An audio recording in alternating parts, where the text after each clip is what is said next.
ಎಲ್ಲಿರ್ತವೆ? ಪಪ್ಪಗೆ ಹೇಳಿ ನೀನು ಸುಮ್ಮನೆ ಇರ್ತಾರೆ. ಏನು ಬೇಕಾ? ಅದನ್ನ ಯಾಕೆ ತಿಂತಾರೆ? ಯಾಕೆ ತಿಂತಾರೆ? ಹೊಟ್ಟೆ ಹಸ್ತತ್ತ? ಊಟ ಮಾಡಿ ನಡಿ. ಮತ್ತೆ ಜಿಲೇಬಿ ತಿನ್ಬಾರ್ದವ ಅವನ್ನೆಲ್ಲ ಜಾಸ್ತಿ.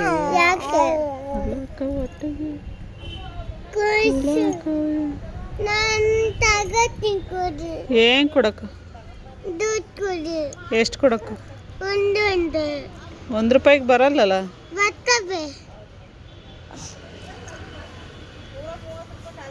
ಎಷ್ಟು ರೂಪಾಯಿ ಗೊತ್ತಾ? 50 ರೂಪಾಯಿ ಕೊಟ್ಟರೆ ಬರ್ತಾವ ಅಷ್ಟೇ. ಇಲ್ಲಪ್ಪ, ದುಡ್ಡು ಪಪ್ಪ ಕೊಟ್ಟೋಗಿಲ್ಲ.